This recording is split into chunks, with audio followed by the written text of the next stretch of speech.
Hello everyone, welcome to Eternal Brews. My name is Pojo, and today we are looking at heavy lifting a Sentinel Valkyrie deck that is mono red aggro. We've been playing around with a bunch of different ideas for this type of setup, and really found some interesting different variations on like different auto tread decks, different sort of aggro lists, and have just been playing around with a lot of different ideas to try and make a mono fire deck work in the current expedition. It's a little bit tricky right now because there is a lot of like pretty anti-aggro sentiment in there. Like Argenport has access to both Suffocate and the 4-drop that kills everything under 2, as well as of course Equalize and a number of other like useful tools. So we wanted to get an aggro deck that can survive that sort of setup by transitioning into a market build where we warp cards off of the top of our deck with Kyoju Elevator. That's the basic idea behind this list. So let's go ahead and go into it. We're going to talk a little bit about what's going on with it. The basic idea is we're playing a sort of Sentinel-based aggro deck with a Valkyrie sub-base. The Valkyries include Passionate Stonehammer, Rust Grafter, and Brash Flamespewer, which is, this Flamespewer is a little bit risky. We'll talk about that as we get into it. But basically, we have 12 Valkyries, and then we use Blazing Salvo and Rust Grafter to trade into the market for Kyoju Elevator whenever we are feeling the need to sort of transition into a mid-game build. So we play a bunch of early aggressive 1-drops and 2-drops. We use cards such as Shugo Standard and Blazing Salvo with like Size Slash to set up really aggressive strategies. We then like transition into stuff like Barricade Basher and Red Plate Crasher, a lot of like Fire synergy and Sentinel synergy, and when we start running low on cards, we just Blazing Salvo for a Kyoju Elevator, and with a Valkyrie down on board, we can start warping out our 38 units, which is over half the deck, and most of these are not Valkyries, so we actually managed to get a pretty decent set of non-Valkyrie cards with charge off of Kyoju Elevator. If you can get Kyoju Elevator down, then cards like Red Plate Crasher, Opium Gem Blazer, and Siege Train all become extremely scary threats off of the top. Parapet Sentry becomes a 6/5 that also kills your opponent's opening Valkyries and other blockers that are flying, and some of the cards such as Passionate Stonehammer and Pyro Knight also become like very, very scary threats off the top that allow you to get a little bit of extra reach and push out your opponent for the win. As with all like fire aggro decks, this one can be a little bit difficult to play, but it is very, very rewarding to do so, and the general like skill cap on it is not insanely high. There's obviously a lot of good decisions to make, but at the same time you're definitely just decimating people in the early game and then transitioning into a nice mid game, which can make it really, really powerful against a lot of the common control decks. So if you're looking for something that's actually a little bit fast and also a little bit competitive, this is sort of where we're stopping at. Okay, so going through the list, we have Brash Flamespewer. This one's a little bit tricky because there aren't that many weapons in the deck, but it's the easiest way to activate an early Kyoju Elevator, and also one of the simplest ways to sort of set up flyers early for other types of shenanigans that you might want to be doing, such as playing around with Red Plate Crasher, throwing Gloves of the Pyromancer on the card, which makes it into a 5/2, Heavy Artillery's Valkyrie Warp, which is really, really relevant and one of the strongest reasons to play Brash Flamespewer, and then stuff like Shugo Standard, stuff like forcing out Suffocates so you can get into broken contracts, having more 1-drops in general, and even playing the Fates off roaming cash. Flyers are really, really useful in this deck because they provide reach, so even though this is a 0/1, this ends up being a pretty relevant card because A, it's one of the only red Valkyries in the set. We could play the 2-drop that's 1/2 to sort of fix things out this early, and by red Valkyries I mean red Valkyries under 3. There are plenty of red Valkyries in the set, but it's one of the only early red Valkyries in the set, and it is also a card that when you put a weapon on it really gets quite scary, so there's a lot of different potential ways to make that better. Cards like Siege Train will put weapons on it, Gloves of the Pyromancer will, Heavy Artillery will, and we can just activate the card in a number of different surprising ways when it kind of becomes forgotten about. It kind of makes sense even in a list. In this list, it's a card that you can easily forget about, even if you know the list, because it triggers very little compared to some of the other options, but I would say that this card does provide some really strong burst, and that's a really important thing for the deck to do, even if it's not something that you get very commonly. Overall, it's one of the most cuttable cards. If you want to replace this with something like Auto Tread, that is a distinct possibility. We just chose not to make this an Auto Tread deck since that's a bit more feast or famine that we were looking for. Cautious Traveler is a 3-2 for 1. There's not really much else to say about that. We do have a 2-drop Sentinel to play. It's roaming cash, and if we draw it on the turn after we play Cautious Sentinel, then we feel pretty happy about it. But this also synergizes well with Barricade Basher, Red Plate Crasher, and Opium the Gem Blazer, which we currently aren't running 4 copies of, but you can run as many copies of as you like. Currently I'm at 2 of Opium, and I'm actually just subbing a Parapet Sentry because I like this card just as well as Opium in some situations. Both cards are pretty strong in these situations and do some pretty wild stuff. The +5/+5 from Opium is very good, but yeah, Cautious Traveler, there's plenty of Sentinels in this deck, and there's a general Sentinel base. It's a shame that Siege Train isn't a Sentinel, but we still want that card off of a number of different types of setups, so we're playing that as well. Passionate Stonehammer is more Valkyries for the list. Pyro Knight is a 1-drop that is very, very good. Like, this card is just like a really, really strong base 1. So with that, we have 12 base 1s, which gives us a lot of good aggro, basically. Allows us to actually push the damage very early. And then we follow that up with cards like Stonehammer and Rustgrafter to play Valkyries, and Roaming Cash to make these cards stronger in the early game. Overwhelm cards combined with Roaming Cash are very good, as are flying cards with Roaming Cash. And this card can come up at just the right time to create some really interesting offensive strategies. We were playing the 1/3 Sentinel in this deck, and that is also a totally legitimate option if you want to play the Surge Sentinel. I think it's a pretty good choice. If you want to do that, you will probably want to cut out Cast Iron Furnace, because currently we are playing very low fire influence, and that affords us the ability to play Cast Iron Furnace for a little bit of extra reach. Not that the card is really doing any like Dragon Simulacre type stuff. So a cheaper version of this deck runs, instead of Roaming Cash, the Flameheart Patroller, and then just cuts the Cast Iron Furnaces for something like fire symbols. Barricade Basher, really, really powerful 5/5 for 3. You have to discard for it, but if you're playing it off the top, or if you're playing it as your last card in hand, that feels really good, and playing it early is really not too big a deal either. It also activates Gloves of the Pyromancer, which gives you some card advantage back, and Gloves of the Pyromancer happens to be one of the most efficient weapons to play, so these two work together very well. Red Plate Crasher is amazing if you can give it charge, and it's just very, very powerful on cards like Passionate Stonehammer and Brash Flamespewer, as well as on most of our cards with Overwhelm. So we like this card a lot, and it even gives the Rustgrafter the ability to attack into and permanently disable some cards that you would otherwise not be able to deal with. So really, really strong stuff there. Siege Train, as always, just the preeminent 4-drop of fire. Like, this card has been like one of the most powerful cards in Fire's mid-range since its inception. It's a super strong card, it's a super fun card, and all of its abilities are relevant. The piercing shots will kill a lot of things that will generally become problems for you. The Drifters will spread out your board and make you a little bit more capable of taking advantage of other types of setups, playing more weapons, playing more Roaming Cash Fate shenanigans, and just generally doing all of that kind of fun stuff.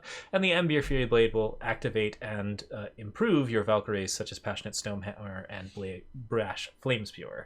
So these Valkyries work together really, really well. Opium and Parapet are our top end. I really like Parapet as a 6/5 with Kyoju Elevator that also kills a Valkyrie. We want all of those things, so that's a really, really strong choice. And we follow that up with stuff like Heavy Artillery, which also plays weapons and has Valkyrie Warp even if we don't have the Kyoju Elevator. Everything else is just a Blazing Salvo market. We have Power that includes Broken Contract and Cast Iron Furnace to get even more pressure on the board. And we also have Shugo Standard, which is a pretty key card, I think, in the list in terms of making your power base small enough and compact enough to really, really do some damage, while also just basically making sure that most of your power cards have at least some effect on that last point of health that you're trying to get off of your opponent.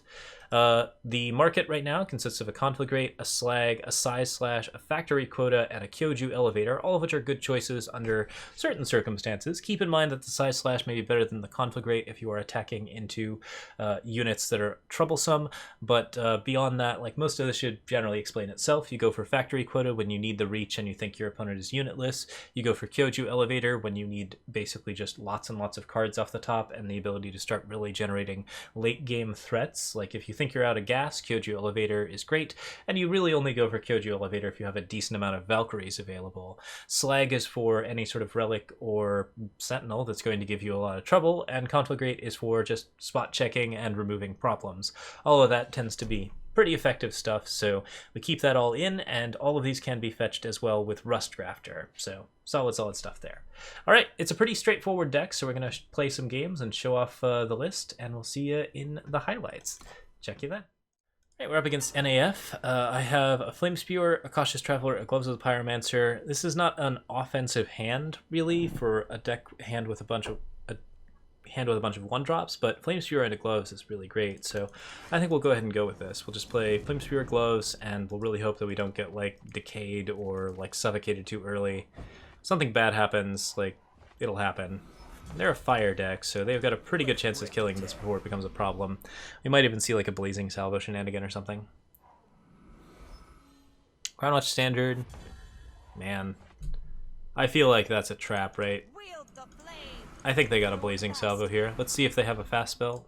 No, there was no pause there, so we do actually have the ability to play Gloves of the Pyromancer and go in for 5. I missed it, but like the fact that they didn't have a response window there is really, really critical, so we're going to keep that in mind. Also, notably, we have a Valkyrie, so we can, instead of playing Gloves of the Pyromancer, play Kyoju Elevator, something that I am pretty keen to do, considering I don't want 2 Blazing Salvos in my deck. Let's go ahead and just play the Kyoju Elevator and have some fun. Because now I've got a bunch of threats, and I've got the ability to play charge cards off my deck, so I know my next card's going to be like a power. Justice Etchings gets you probably some Valkyries, something interesting like that. Cast Iron Furnace is a point of damage, and then... Ooh, they're playing Watchwing support, which means that they're looking for big units later in the game. Okay, we have Opum with charge, but sadly Opum is not available this turn, so not going to be able to get access to that. I could do something like Conflagrate. This is really unfortunate, because we want to have a power next turn, but I don't have the best way to do that. We'll just stick the gloves on.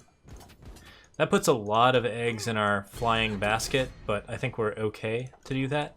The third Blazing Salvo is just like a pretty bad draw. And it's really unfortunate that we got one of our 2 5-drops on top of the deck. The elevator is ours. Okay, Oni Hybrid, not a card that we're super worried about. I might just Blazing Salvo that. We could wait until we have the Opum, since that'll give us like Size Slash or Slag, both of which are pretty useful. Or even Conflagrate, which is also a useful card. I kind of like Factory Quota here. Preventing them from gaining life seems really useful. We're going to take some damage from it as well, but, I mean, if each of us are taking 2 every turn, I think we're going to get what we want. Oh, and also we got a Praxis Outlaw, so we're not going to take any damage from it this turn. Okay, so Opum has been traded in. We don't have any Sentinels, so the 3-2 is not attacking. Despite the fact that 2 of our units were unable to attack at the start of this game, we are pretty well positioned to hurt them through the end of it. That was an interesting choice, hitting the Pyro Knight. I feel like they're dead here. But they put one of our units in the void just in time for the Broken Contract to activate, which is great. So we swing for 5 here. We got no warp off the top, so we're just going to play the Praxis Outlaw. I didn't really get anything valuable off of our Valkyrie warp, but it didn't really matter because our aggro was fast enough, so that was an interesting round.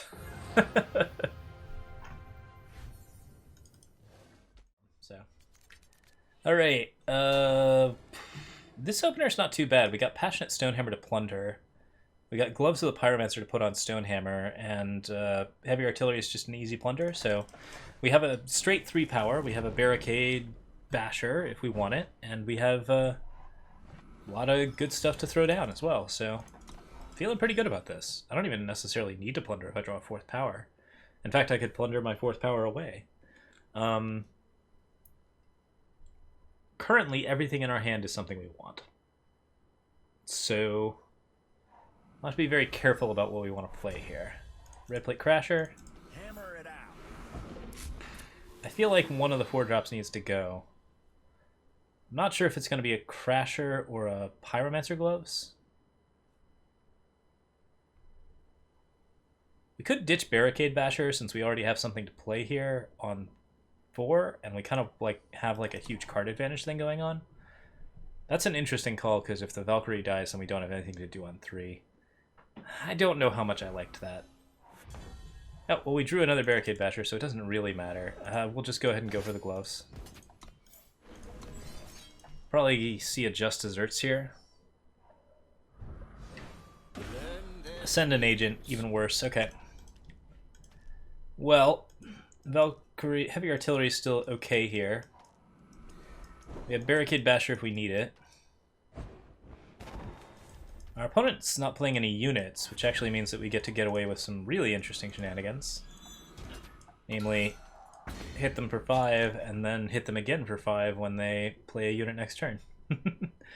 Barricade basher can still discard here, which I don't love. Cautious Traveler is a really good choice. Red Plate Crasher's a really fun choice. But not a strictly necessary one. We have a ton of damage here, and Red Plate Crasher is going to put 7 across their face if they kill the 5/5, which is super good.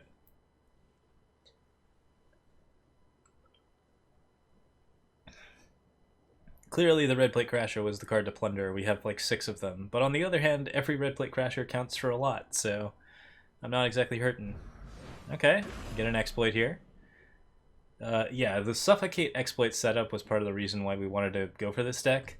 We know that like if we discard all of our cards, we're going to get Praxis Outlaws back, so that's not going to hurt us as much. And I think we have lethal like right here, barring any shenanigans. 7 and 5 plus 5. Very, very dead. And that's the punishment for like exploits and that kind of thing. Just having it nice and early, getting all that damage out without having to rely too much on our hand advantage to do so. Next one is Blazing Salvo Rustcrafter Red Plate Crasher. I feel comfy with this. This is okay.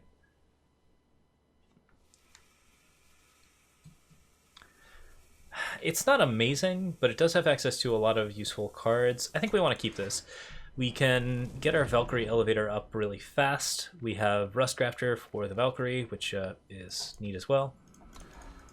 If they're playing something early, then we get to punish them, but probably not. Brash Flame Spear is cool. Let's go ahead and just play the Valkyrie. Inner flame burns bright. We'll probably end up trading the other Valkyrie for the elevator. I could trade Red Plate Crasher for it. I think if we have 2 Valkyrie available, that's going to really help us out. Well, you know, I think with what we've got going on here, Keep it burning. I'm probably most excited about just playing Kyoju Elevator straight out. And then we give Red Plate Crasher Decay. And we swing. Could eat it just desserts here. Stand back. Oh, if I'd attacked first, I'd have been able to play the Blazing Salvo. What a shame. Still, Flame Spear Kyoju Elevator. What a great day. Could even get a 1-drop off the top if we're lucky. Not that lucky. Dumpster Baby's got something going on here. Haven't seen it yet.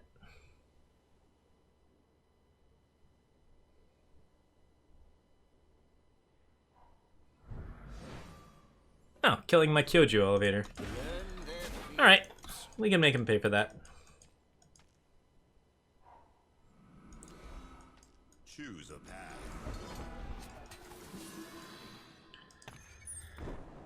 Our tools are pretty strong here. We have a lot of different toys. We probably just go for the Red Plate Crasher here. It's a straight 5/1 bonus. The +1/+1 actually gives us extra damage there, which is great.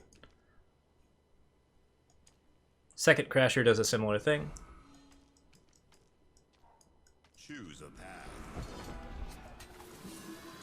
Oh, we could even push for even more damage with our Red Plate Crasher here. Get a temporary trade.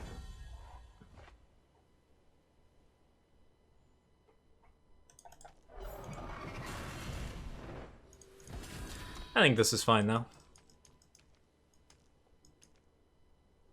5/5 with Decay disables the second Wasteland Broker, so it can't block the first Red Plate Crasher, so we're still pushing damage. And Blazing Salvo can set up something like Factory Quota or Size Slash, both of which would be great here.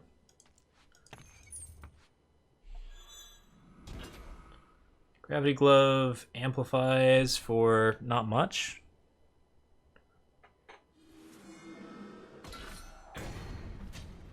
Yeah, it's a fairly unimpressive 3-3, honestly.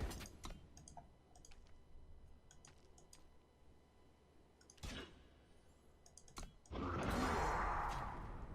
think we discard Roaming Cache here.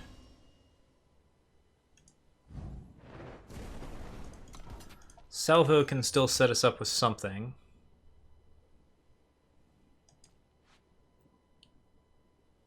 But our board is pretty flush with big units.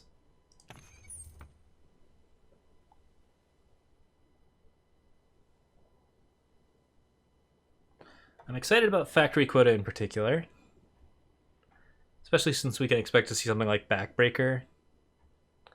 But Slag is also an option if we're expecting to see relic weapons. Or relics in general.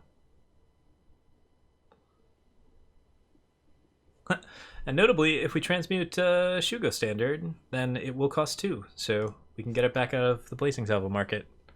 Alright. Broken Contract, great stuff. Swing here looks good. Stand back. Desert Alchemist, not really hurting us here. I can grab Slag, but I think we're going to go for Factory Quota.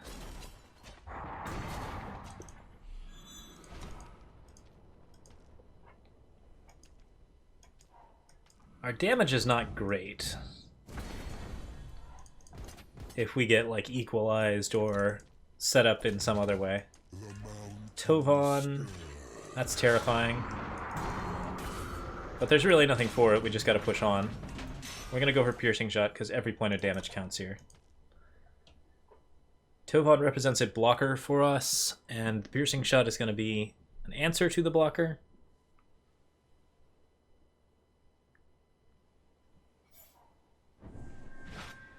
My verdict is... Yep. Not great. They discard down to 0. They lose Tovon this turn. Because we got the Piercing Shot and not other options.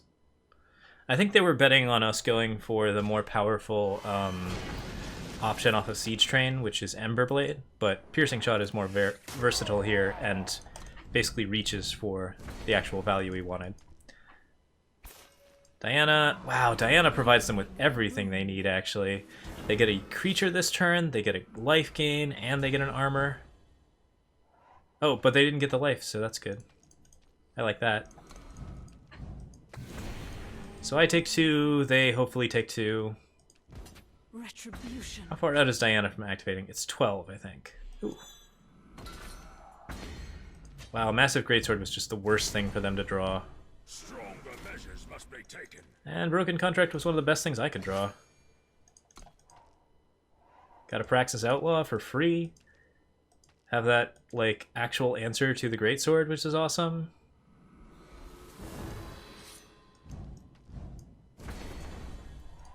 Happy hour is I can play the Fire Sigil here, but I can't get any value out of it. I think we just have to stay put. The Greatsword goes away in a turn. Or 2.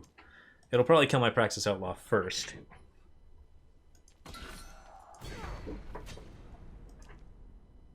If I can get a Shugo Standard here, I'm pretty happy. stronger measures must be taken. Yeah, gotta attack there. Broken Contract once again fulfills us on Factory Quota, so this deck is still running out of juice. If it gets another Diana, it stabilizes, but otherwise I think we're in good shape. Massive Greatsword would suck too, but it wouldn't suck that bad. Like, it would be gone in 2 turns.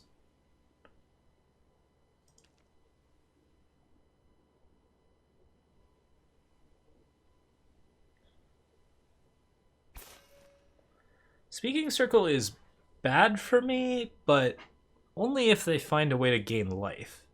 There's not an option off of Speaking Circle that plays a unit at 2, I don't think. Combust, that's definitely not anything. Vanquish, that's good enough to kill the 4-1, but that doesn't save them.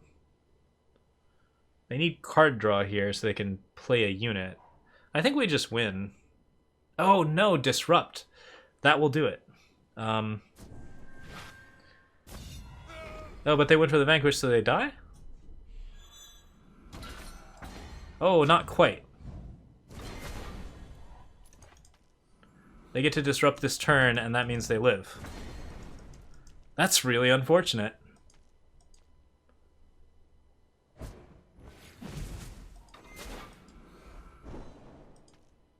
Okay, so we gotta find 1 damage. We don't have a Kyoju elevator anymore. Gloves of the Pyromancer is great, but it's not what we want. I should play the Fire Sigil here so I can activate that Outlaw. Hey, I found 1 damage.